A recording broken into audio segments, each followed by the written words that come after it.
ওফ, বুকটা আজ আবার ব্যথা করছে। আজ কাজ না পেলে ছেলেদের মুখে কি দেব?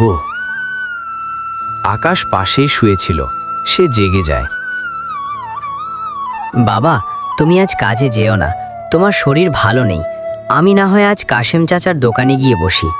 না রে বাপ, তুই স্কুল কামাই করবি না, তোকে তো মানুষ হতে হবে। আমি বেঁচে থাকতে তোদের অভাব বুঝতে দেব না। বাতাস ঘুম থেকে উঠে চিৎকার শুরু করে, কারণ তার প্লাস্টিকের বলটা ফেটে গেছে। বাবা, আমার বলটা ফেটে গেছে, আমি আজ খেলবো কি দিয়ে? আমাকে একটা নতুন লাল বল কিনে দাও। বাতাস, এখন একদম জেদ করিস না, দেখছিস না বাবার শরীর খারাপ। আচ্ছা বাতাস, রাগ করিস না। আজ কাজ শেষে ফেরার সময় তোর জন্য একটা লাল বল নিয়ে আসব, আর আকাশের জন্য নতুন একটা খাতা। রফিক মিয়া শহরের মোড়ে বসে আছেন কাজের আশায়। অনেক মানুষ তাকে এড়িয়ে যাচ্ছে, কেউ বলছে সে বুড়ো হয়ে গেছে, কাজ করতে পারবে না।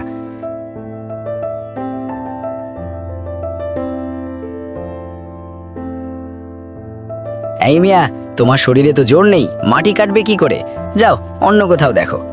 সাহেব, একটা কাজ দিন, ঘরে ছোট ছোট দুটো বাচ্চা আছে, কাজ না পেলে আজ উনুন জ্বলবে না।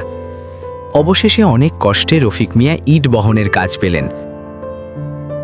বাড়িতে আকাশ আর বাতাস একা, তারা জানে বাবার খুব কষ্ট হচ্ছে।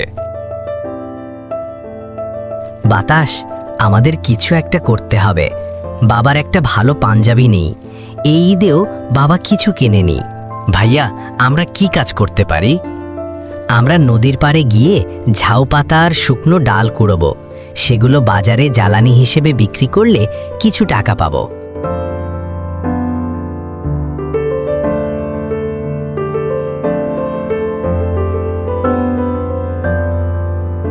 দুই ভাই রোদের মধ্যে নদীর পাড়ে ঘুরে ঘুরে শুকনো ডাল আর পাতা সংগ্রহ করতে থাকে।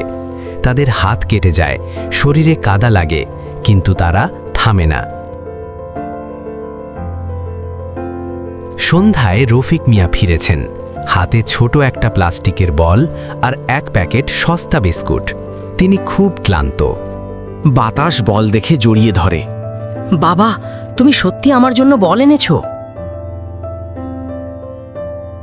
বাবা, তোমার হাত কাঁপছে কেন? তুমি আজ খেয়েছিলে দুপুরে? হ্যাঁ রে, আজ হোটেলে খুব ভালো খেয়েছি, তাই তোদের জন্যই বলটা কিনতে পারলাম। আকাশ জানে বাবা দুপুরে কিছুই খায়নি, সে চুপি চুপি বাবার জন্য রাখা ভাতের থালাটা সামনে এগিয়ে দেয়। হঠাৎ আকাশ কালো করে ঝড় শুরু হয়, ভাঙা টিনের চাল দিয়ে জল পড়তে থাকে। রফিক মিয়া তালি দেওয়া চট নিয়ে চালার ফুটো ঢাকার চেষ্টা করছেন।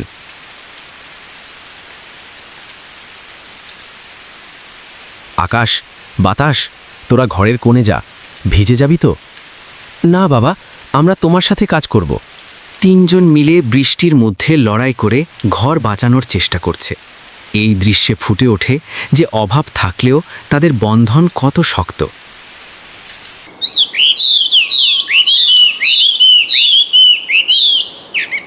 পরদিন সকালে আকাশ আর বাতাস তাদের জমানো টাকা দিয়ে বাবার জন্য একটা নতুন গামছা আর একটু ওষুধ কিনে আনে।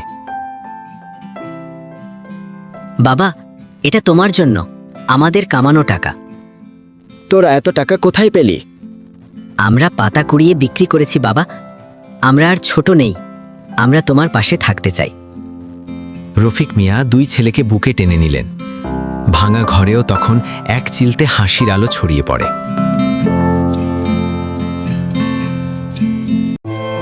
বড় ভাই গম্ভীর, পরিশ্রমী এবং ছোট ভাইয়ের জন্য নিজের জীবন উৎসর্গ করতে প্রস্তুত। সাগর ছোট ভাই, মেধাবী কিন্তু আবেগপ্রবণ, অভাবের কারণে মাঝে মধ্যে মেজাজ হারায়। মা বিধবা এবং অসুস্থ, সংসারের একমাত্র সম্বল বড় ছেলের পরিশ্রম। একটি জরাজীর্ণ কুঁড়ে ঘর, টিনের চাল দিয়ে রোদের আলো ঘরে পড়ছে। আজ সাগরের স্কুলের বেতন দেওয়ার শেষ দিন, পকেটে মাত্র 50 টাকা আছে। আরও 200 টাকা কোত্থেকে আসবে? আকাশ, সাগরকে ডেকে তোল বাবা, আজ ওর পরীক্ষা আছে, আর ঘরে চাল বাড়ন্ত, ফেরার পথে কিছু নিয়ে আসিস। আকাশ সাগরকে ডাকে, সাগর চোখ মুছতে মুছতে ওঠে। সে দেখে তার বড় ভাই ছেঁড়া জুতোটা কোনো মতে পরার যোগ্য করার চেষ্টা করছে। দাদা, কতদিন আর এই ছেঁড়া জুতো পরবে? লোকে হাসাহাসি করে। আমারও একটা নতুন ব্যাগ দরকার, এই ব্যাগটা ছিঁড়ে বই পড়ে যায়। আর কটা দিন ধৈর্য ধর ভাই, তুই পরীক্ষায় ফার্স্ট হ, আমি তোকে নতুন ব্যাগ কিনে দেব। শহরের একটি ব্যস্ত গ্যারেজ, প্রচণ্ড গরম, আকাশ ভারী চাকা তুলছে, তার সারা গায়ে কালি এবং কাদা মাখা। এই আকাশ, হাত চালিয়ে কাজ কর, আজ অনেক গাড়ি আছে, কাজ শেষ না হলে টাকা পাবি না। জি মালিক, আমি করছি। আমার ভাইয়ের স্কুলের টাকার খুব দরকার, আজ কি কিছু অগ্রিম টাকা পাওয়া যাবে? আগে কাজ শেষ কর, তারপর দেখা যাবে।